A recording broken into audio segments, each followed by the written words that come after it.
आज है आखिरी चरण का चुनाव। झारखंड की अगर बात की जाए तो मुख्यमंत्री, असेंबली के जो स्पीकर हैं, सबकी किस्मत होगी आज दांव पर। झारखंड में विधानसभा चुनाव अपने 5वें और अंतिम दौर में है। इस दौर में 16 सीटों पर 20 दिसंबर को वोट डाले जाएंगे, यानी आज वोट डाले जाएंगे। यहां संथालों की बड़ी आबादी की वजह से झारखंड में फिलहाल सत्ता संभाल रही जेएमएम काफी मजबूत स्थिति में है। हालांकि उसे बाबूलाल मरांडी की पार्टी जेवीएम और बीजेपी कड़ी टक्कर दे रही है। झारखंड में आज अंतिम चरण में 16 विधानसभा सीटों के लिए मतदान जारी है। जहां झारखंड मुक्ति मोर्चा के सामने अपने गढ़ को बचाने की चुनौती है, वहीं बीजेपी इस बार इसमें सेंध लगाने की फिराक में है। 36 लाख से ज्यादा मतदाता आज 208 उम्मीदवारों के भाग्य का फैसला कर रहे हैं। संथाल परगना की इन 16 विधानसभा सीटों में राजमहल, बोरिया, बरहत, लीटीपाड़ा, पाकुड़, महेशपुर, शिकारीपाड़ा, नाला, जामतारा, दुमका, जामा, जरमुंडी, सरथ, पोरैया हाट, गोड्डा, महागामा शामिल हैं। झारखंड मुक्ति मोर्चा के गढ़ माने जाने वाले संथाल परगना में मुख्यमंत्री हेमंत सोरेन, विधानसभा अध्यक्ष शशांक शेखर भोक्ता सहित कई मंत्रियों की किस्मत का फैसला होगा। 16 सीटों के लिए कुल 208 उम्मीदवार मैदान में हैं। मुख्यमंत्री हेमंत सोरेन दुमका और बरहेट विधानसभा सीटों से चुनाव लड़ रहे हैं। बरहेट में उनका मुकाबला बीजेपी के हेमलाल मुर्मू से हो रहा है, जबकि दुमका में बीजेपी की लुइस मरांडी उन्हें टक्कर दे रहे हैं। परंपरागत तौर पर इस मुकाबले में जेएमएम की मजबूत पकड़ है। बावजूद इसके यहाँ की अधिकतर सीटें त्रिकोणीय मुकाबले में फंसी है।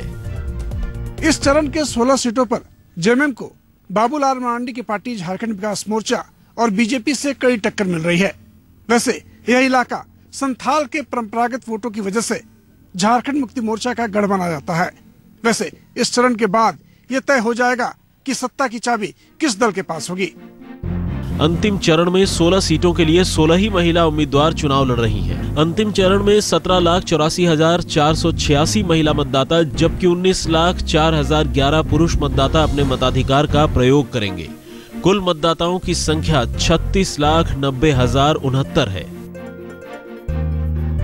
2,31,000 से ज्यादा मतदाता सिर्फ 18 और 19 साल के हैं। संथाल परगना की ये सभी 16 सीटें नक्सल प्रभावित है। चुनाव आयोग ने नक्सल प्रभावित होने के कारण सभी 16 सीटों पर सुरक्षा बलों की बड़े पैमाने पर तैनाती की है।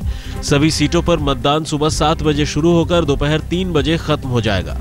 मतदान के लिए 3,773 मतदान केंद्र बनाए गए हैं, जिसमें 833 मतदान केंद्रों को बेहद संवेदनशील, जबकि 1,496 को संवेदनशील घोषित किया गया है। इस चरण में सुरक्षा बलों के करीब 40,000 जवान तैनात किए गए हैं, जिनमें केंद्रीय बलों के अलावा राज्य पुलिस बल भी शामिल है।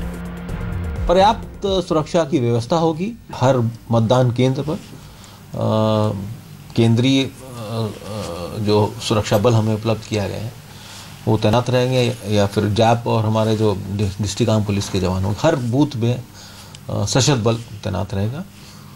और इसके अलावा भी जो यहाँ पे जो नक्सल प्रभावित क्षेत्र हैं उसमें एरिया डोमिनेशन और आरोपी लगा के काफी। साल 2009 में हुए विधानसभा चुनाव में जेएमएम ने 9 जबकि बीजेपी ने 2 सीटें जीती थी। बीजेपी इस तस्वीर को बदलने की कोशिश कर रही है। राज्य में पूर्ण बहुमत लाने के अपने इरादे को पक्का करने के लिए इन 16 सीटों में ज्यादा से ज्यादा सीट हासिल करना पार्टी का मकसद है। झारखंड में इस चरण के साथ ही सभी 81 विधानसभा सीटों के लिए मतदान पूरा हो जाएगा और मतों की गिनती 23 दिसंबर को जम्मू कश्मीर के साथ होगी। धर्मवीर सिन्हा, दुमका, आज तक।